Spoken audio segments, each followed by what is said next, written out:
अभी एक बच्ची का बलात्कार हुआ दिवेश ठाकुर औरंगाबाद में। वो कौन जाती है पता है? 7 लड़कों ने बलात्कार करके मार दिया।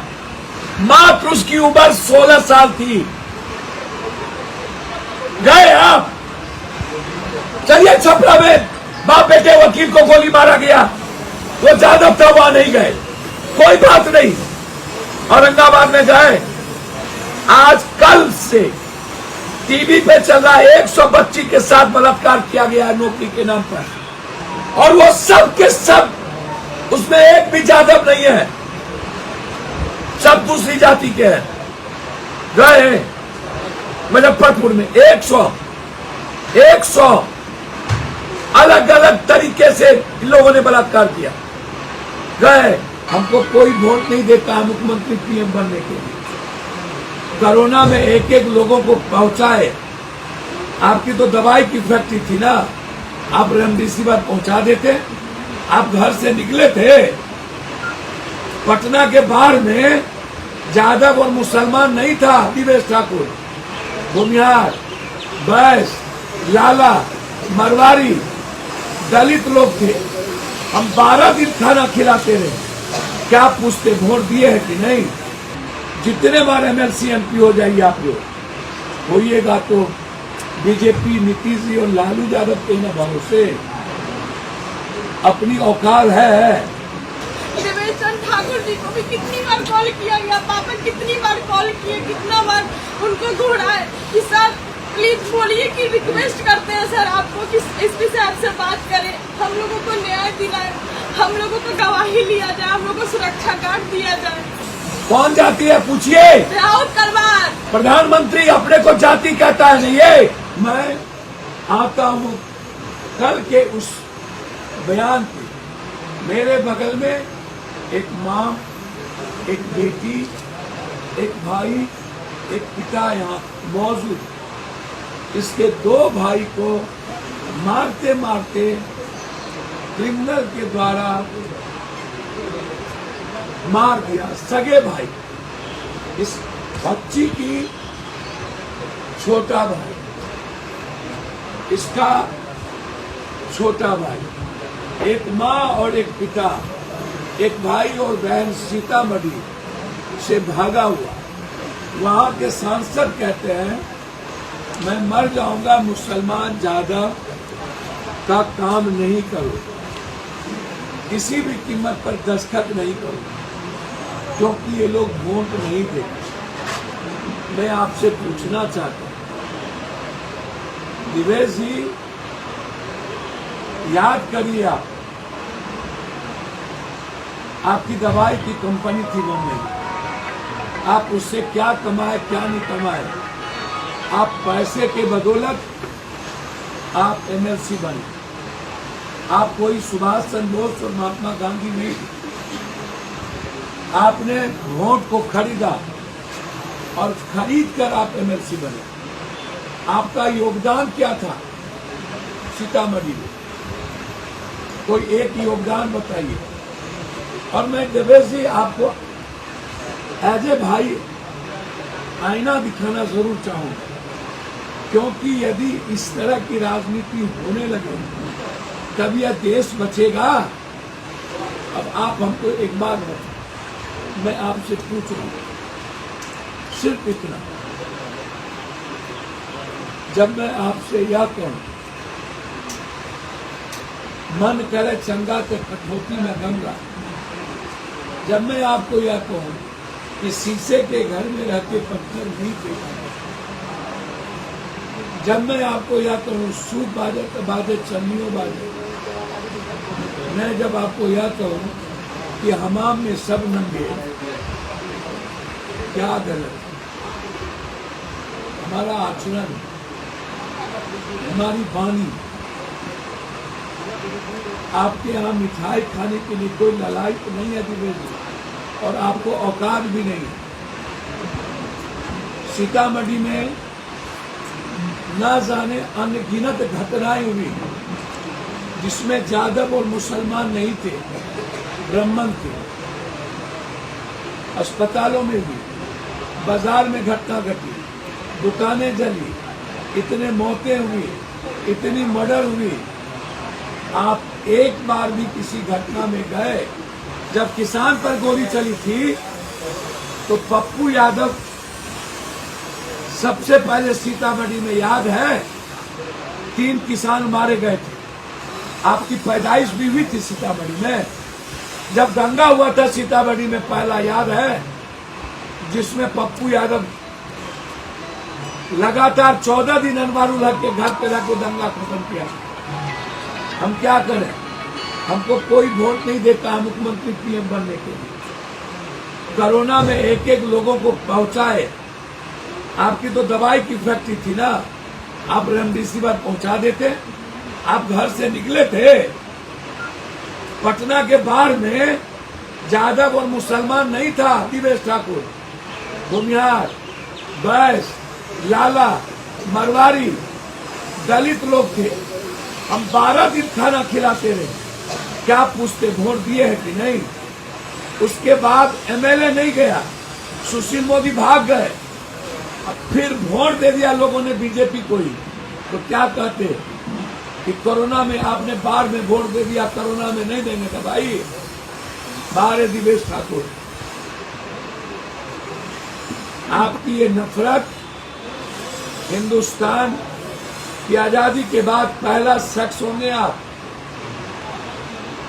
यह वही शब्द हो गया जो नाथूराम गोडसे ने बात कही, और आपको नाथूराम गोडसे को भी टप गए।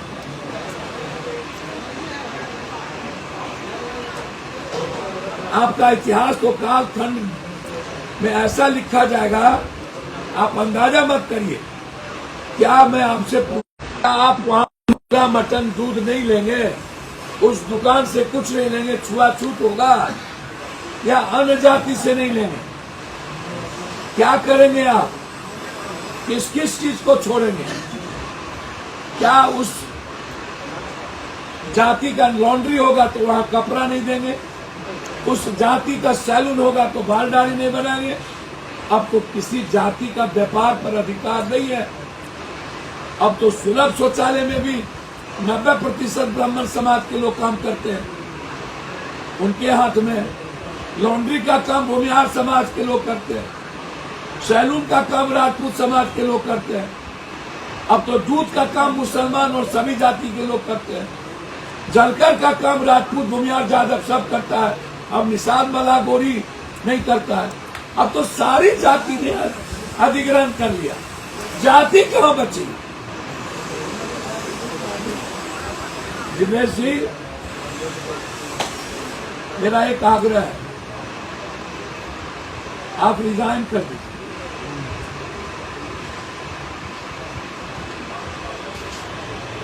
और इतनी ही नफरत है ना,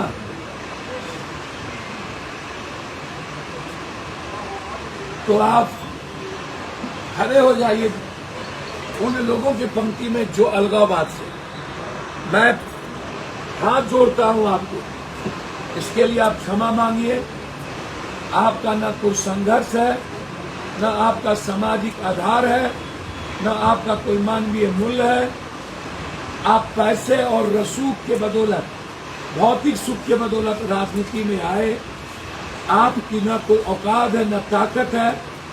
आप बिना पेंदी के लोटा है। आप कनगोजर है, जिस कनगोजर में कोई हड्डी नहीं होता। आप सुग्गर के गू हैं।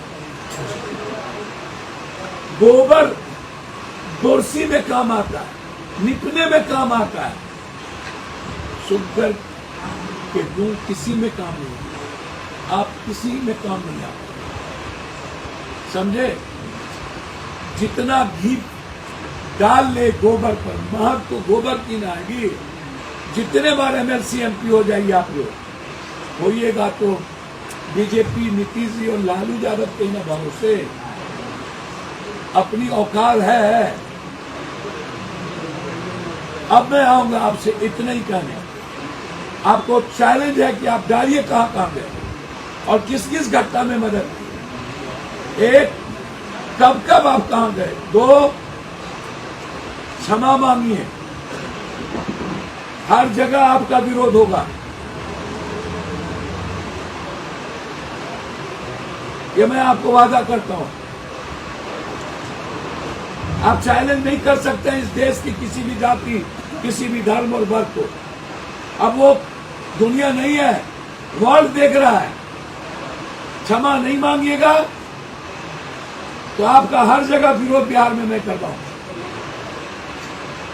मैं कानून के दायरे में रह करके ये आवाज उठाऊंगा। अब आइए इस बच्ची के बारे में इनसे पूछिए, बताइए क्या हुआ, पूछिए। मैं जनता को दिखाना चाहता हूँ। बोलिए बेटा। जो 24 साल का है, बहुत बेरहमी तरीके से उसे मारा गया है, लेकिन अब तक कोई पुलिस प्रशासन साथ नहीं दे रही है। यहाँ तक सारा मोबाइल में है, ना एसपी सुन रही हम लोगों की बातें, ना ही कोई नेता प्रशासन, कहीं से कुछ भी नहीं हो रहा। अब हम लोगों की जान माल की खतरा है, हम लोगों की भी मारने का धमकी दिया जा रहा है पूर्व से भी और अभी भी, और हम लोग दर दर भटक रहे हैं। अभी 2.5 महीना हो गया मेरे दोनों भाई का हत्या हुए, लेकिन अभी तक हम लोगों का बयान नहीं लिया गया है, ना ही कोई कुछ भी किया गया है। दवाई भी दिया जा रहा है तो डायरी में मेंशन कुछ और किया जा रहा है।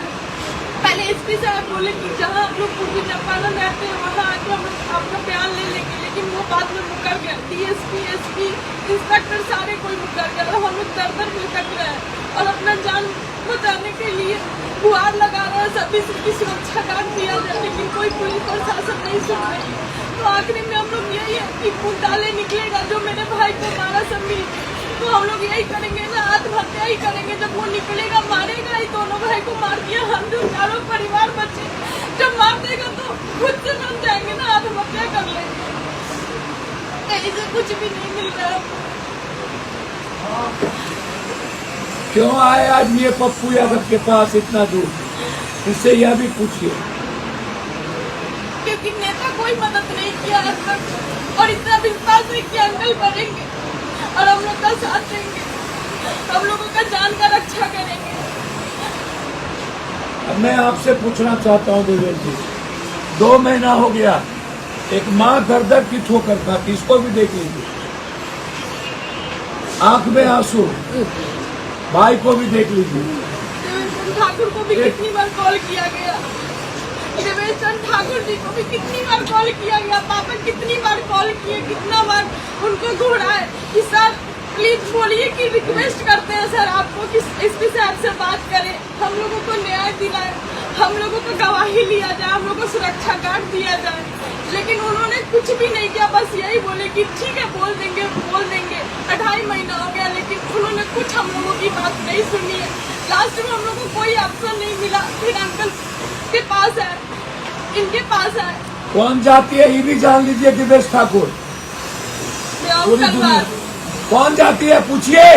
तलवार प्रधानमंत्री अपने को जाति कहता है, नहीं ये सबसे ज्यादा शोषण वयस पर होता है। क्यों नहीं बचा लेते हैं आप?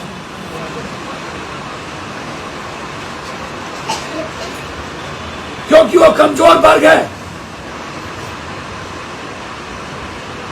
और उन्होंने लिखत दे दिया है कि ये वोट बीजेपी का होगा, इसीलिए उसे न्याय नहीं मिले कहीं।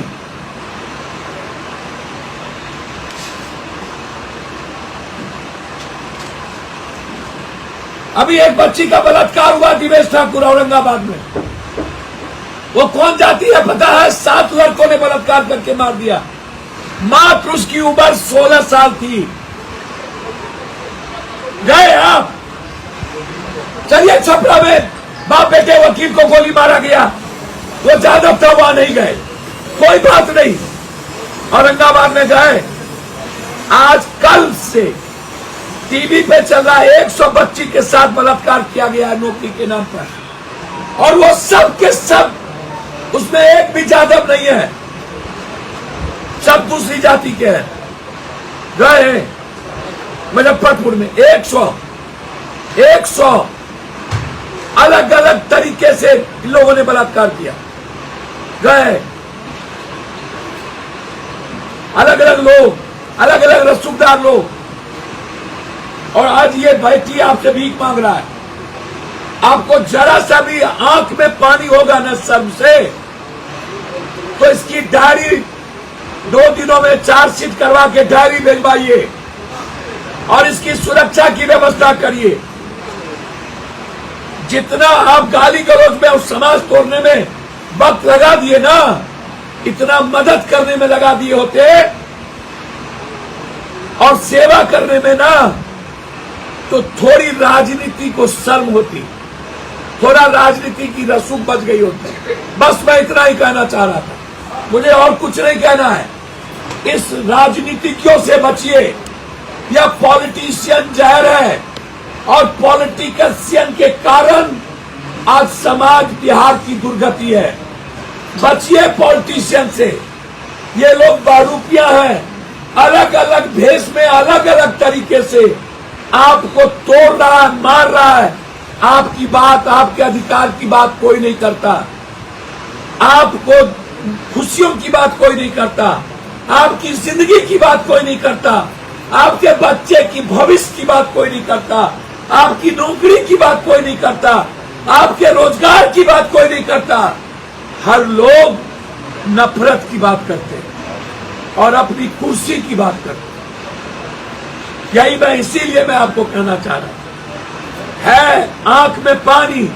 यदि सब लोग देख रहे हैं तो इस बच्ची और इस परिवार को बचा लीजिए, क्योंकि वो लोग इसको मारना चाहते हैं। एसपी साहब से मैंने बातचीत की, अभी तक उन्हें न्याय नहीं मिल पाया। 2 महीने में कोई जमीनी मामला कह देता है, जमीनी मामला होगा तो जमीनी मामला होगा तो क्या वो मार दे 2 बच्चों को, 2 भाई को।